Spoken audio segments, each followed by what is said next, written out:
Mayra Jaimo está com a gente, ao lado da secretária de Desenvolvimento, Patrícia Ellen. Diga aí, Mayra, com você.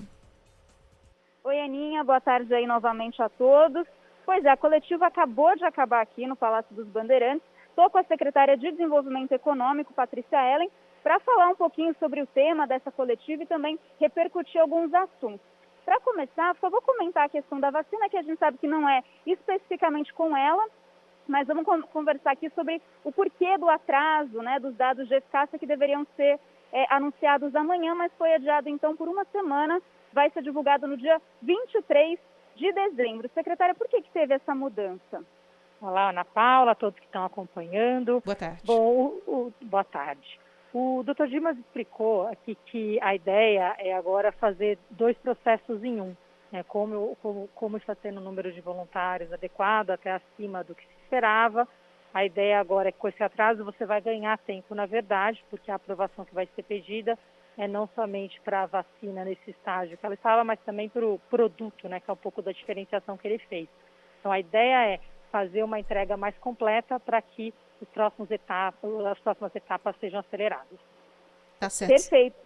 Pode falar, Aninha. Posso emendar uma pergunta, Mayra? Desculpa te atropelar assim Opa. com essa violência, mas eu queria até avançar um pouco no assunto com a secretária Patrícia Ellen, em relação à parte de bares e restaurantes, né, secretária? Imagino que a senhora já esteja sabendo que já deram entrada num pedido, né, na Justiça, uma medida cautelar para derrubar as medidas que foram implantadas pelo governo de São Paulo em relação a horários mais restritos, venda de bebida alcoólica depois das 8 que está proibida nesses estabelecimentos. Como que o governo se posiciona diante dessa tentativa? E há alguma possibilidade de que essas medidas sejam revistas antes do começo de janeiro? Olha, Ana Paula, hoje nós compartilhamos a situação da pandemia no estado de São Paulo. O secretário Jean, inclusive, mostrou números bem preocupantes. Nós, no início de novembro, tínhamos uma ocupação de leitos menos de 50%, estava entre 40% e 50%. Agora a nossa ocupação de leitos está batendo 60%. Houve um aumento muito expressivo das internações, dos óbitos, dos casos. Então nós não estamos numa situação confortável. As medidas restritivas que foram aplicadas foram uma tentativa neste momento de contenção da pandemia, contando com a colaboração de todos. Eu, pessoalmente, dei uma volta nesse fim de semana e é chocante ver que as pessoas não estão respeitando as medidas restritivas quando estão em bares. Sim. Todos nós queremos festejar e voltar, mas não é o momento, neste momento, infelizmente. E em relação à fiscalização, secretária, na sua opinião, foi feito um anúncio na sexta-feira de que a fiscalização seria intensificada nesse fim de semana, né? Essas ações já estão dando algum resultado? Ou pelo que a senhora me falou que viu pessoalmente nesse fim de semana, ainda não? Sim, nós fizemos reuniões de acompanhamento. O secretário Jean já tinha anunciado que reforçou a equipe de fiscalização. Hoje a doutora Regiane, que cuida do tema, contou que eles conseguiram fazer muito mais autuações esse fim de semana. Foram mais de 50 autuações em menos de 24 horas. Então o número está aumentando significativamente. E por isso nós contamos também com a colaboração das pessoas. Além disso, os órgãos de controle têm um papel fundamental, o Ministério Público, o Tribunal, porque há um lado que é o cumprimento dos protocolos pelos bares, pelos restaurantes, pelas pessoas, e tem um outro também, que é um governo municipalista que depende muito da liderança dos prefeitos em cada município. É isso, Mayra. Secretária, deixa eu fazer uma última pergunta Claro. aqui.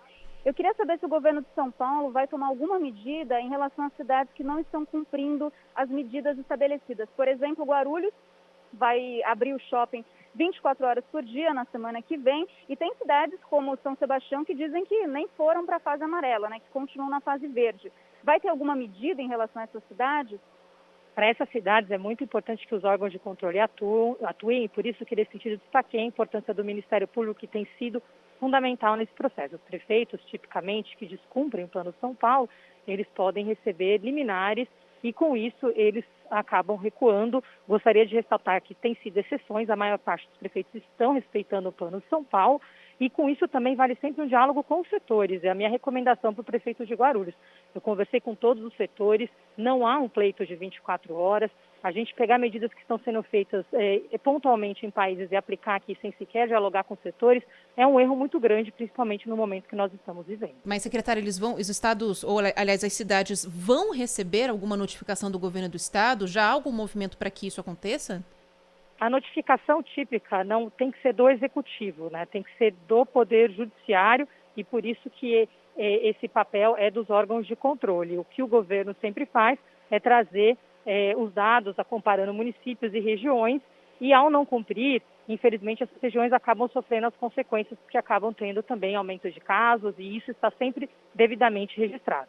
Mayra, eu falei que eu ia encerrar, mas só uma última pergunta da minha parte, pelo menos para a secretária, em relação a uma possível reclassificação antes de 4 de janeiro, né, que é a próxima data que está prevista, com possibilidade de um recuo maior em alguma região. O governo do estado está analisando isso? Está, e nós temos no modelo do Plano de São Paulo qualquer tipo de alarme para regiões que estão indo para a fase vermelha, a classificação pode ser feita a qualquer momento.